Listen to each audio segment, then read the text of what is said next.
Ton client n'est pas toi. Tu dois te dire que tu le sais déjà. Et pourtant, tu as cliqué sur cet épisode pour l'écouter. Nous projetons souvent nos propres pensées et réactions sur nos clients, et par là même, nous faisons des raccourcis qui peuvent nuire à notre relation. Cette semaine, je te partage 3 actions pour limiter ce comportement.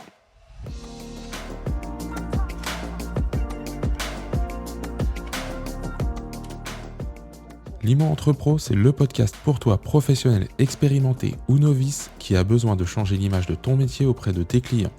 À chaque épisode, nous partageons ensemble un ou plusieurs sujets pour t'aider à avancer dans ton quotidien, pour qu'il te ressemble, qu'il soit aligné avec tes valeurs et surtout remettre l'humain au cœur de ce métier.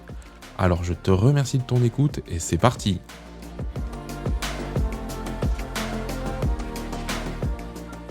Tu n'es pas ton client. Cela semble tellement facile à dire. Nous le savons tous et pourtant, nous faisons vraiment très peu cette distinction. Quand tu penses que ton client va avoir telle réaction, quand tu penses qu'il va te faire telle réponse ou te dire telle chose en fonction de telle proposition que tu vas lui faire, tu es dans l'interprétation. D'ailleurs, j'y suis aussi. Et très concrètement, ça ne nous apporte pas grand-chose, que ce soit à notre client ou à nous-mêmes. Je vais te prendre quelques exemples, d'accord ? Vraiment des choses très concrètes. Le premier, je le prends parce que c'est celui que je connais le mieux, c'est celui de la formation, du monde de la formation, en tout cas le mien.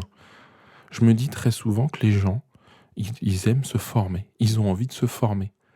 Et au final, on n'est pas si nombreux que ça. Alors, encore une fois, il y a bien sûr la proposition que je fais qui peut ne pas convenir, qui ne peut pas résonner chez la personne.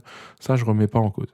Mais quand je vois le nombre de personnes ou le peu de nombre de personnes qui savent quels sont les mécanismes pour la formation, qui ne s'y intéressent pas ou qui ne connaissent pas tout simplement, et quand on leur fait des propositions qui n'y réagissent pas, ou qui viennent parce qu'ils veulent consommer une formation et pas la vivre, je me rends compte que tout le monde n'est pas comme moi. Et quelque part, c'est tant mieux. Maintenant, je vais venir au cœur de ton métier, l'immobilier. En immobilier, moi, je le croise très souvent. Et d'ailleurs, cela repose plus sur des croyances que sur du concret. Voici un exemple que j'ai déjà vécu et que j'ai souvent croisé en formation. Est-ce qu'il t'arrive de te dire que si tu fais l'estimation trop rapprochée de ton rendez-vous, si tu la fais même en direct avec ton client, eh bien, ça va lui montrer que tu ne prends pas beaucoup de temps pour le faire et ça décrédibilise ton travail. Ça, c'est quelque chose que je croise fréquemment. Et je me suis toujours interrogé sur d'où vient cette croyance. Je te prends d'autres exemples. Tu sais, ces exemples où on anticipe les réponses que vont nous formuler nos clients. Le fameux « si je lui dis ça, il va me répondre ça ». Par exemple, si j'aborde en premier les honoraires, il va me demander de les baisser. Premier exemple potentiel. Deuxième exemple, si je parle du mandat exclusif, il va me dire qu'il veut travailler avec plusieurs agences. Je ne dis pas que ça n'arrive jamais, ce sont des choses qui peuvent se produire. Mais combien de fois se sont-elles vraiment produites comme ça ? En vrai, est-ce que tu as déjà calculé ? Est-ce que c'est systématique ? Si c'est systématique, il y a certainement une autre façon d'aborder les choses, de les amener. Là-dessus, il n'y a pas de souci. Par contre, encore une fois, ton client n'est pas toi. Parce que s'il était toi, tu ne serais pas devant lui déjà. Parce que combien j'ai d'agents immobiliers autour de moi, de professionnels immobiliers qui me disent « si je dois vendre un bien, je ne le mettrai pas avec un professionnel, je le vendrai moi-même ». Heureusement que nos clients ne répondent pas ça à chaque fois. Heureusement qu'ils font appel à toi pour faire l'estimation, pour signer des mandats et pour accepter que ce soit toi qui leur vende leur bien. Donc, tu vois ce que je veux dire, c'est que faut bien comprendre, et je dis pas, attention, que ça n'arrive pas, mais faut bien comprendre que notre client, ce n'est pas nous. Ça ne veut pas dire qu'il n'a pas d'objection, ça veut juste dire qu'il n'a peut-être pas les mêmes raisons d'objecter. Ça ne veut pas dire qu'il ferait de la même façon que nous, ça veut certainement dire qu'il ferait différemment de nous. Et donc, je vais te partager 3 actions pour limiter ce comportement. Déjà de notre part, pour ne pas se mettre à la place de notre client totalement, de ne pas lui enlever certains éléments dans la relation, et puis notre client, de ne pas lui prendre sa place, parce qu'il a toute sa place dans le processus de vente en fait. On aimerait tellement le faire disparaître, mais le problème, ou c'est pas un problème d'ailleurs, c'est que la vraie vie, c'est qu'il est là, et qu'on a besoin de lui. Donc, voici les 3 actions que je te propose. Première action, simple. Poser des questions. Pour ne pas interpréter, eh bien, il faut poser des questions. C'est lui qui détient les réponses. Les fameux pourquoi il fait ceci, pourquoi il a fait appel à moi, pourquoi il met en vente, pourquoi il ne me propose telle objection. Ça, déjà, c'est un premier point. Deuxième point, deuxième action, une fois qu'on a posé des questions, eh bien, ne pas orienter nos questions, ne pas orienter les réponses. Ce que j'entends par là, c'est que souvent, quand on pose des questions, il y a un prisme de notre part qui vient un peu biaiser, entre guillemets, la relation et même la réponse qu'on attend. Par exemple, si je lui dis à mon client, ne croyez-vous pas que de le mettre à tel prix, ça va nuire à la mise en vente ou à la commercialisation de votre bien. Le ne croyez-vous pas nuire sont des choses qui sont très très fortes, très connotées dans ma question et forcément ça oriente. Alors que si je lui disais quels sont d'après vous l'impact que va avoir telle stratégie sur la mise en vente de votre bien, je suis plus du tout sur des aspects connotés. D'accord ? Quel impact cela va avoir sur la mise en vente de votre bien ? Voilà, c'est la même question quasiment, mais pas du tout amenée de la même façon. Et la réponse sera totalement libre de mon client. D'ailleurs, certains le prendront comme une marque d'ouverture, alors que la première question, ils le verront plus comme une marque de manipulation. Donc, attention, pense bien à bannir certains mots, certaines façons de faire dans dans ta façon de poser des questions et même dans ta façon de proposer les choses. Troisième action que je te propose, troisième chose à mettre en place, c'est de responsabiliser ton client. Tu m'entends souvent en parler et pour moi, c'est primordial. Celui qui doit prendre les décisions, c'est le client. Donc, c'est pas à moi de lui dire je vais faire ça, vous allez faire ça. Non, je suis là pour lui montrer un chemin, pour lui proposer des solutions, à lui de choisir celle qui lui semble la plus adaptée.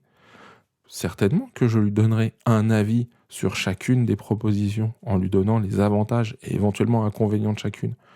Mais au final, c'est à lui de décider.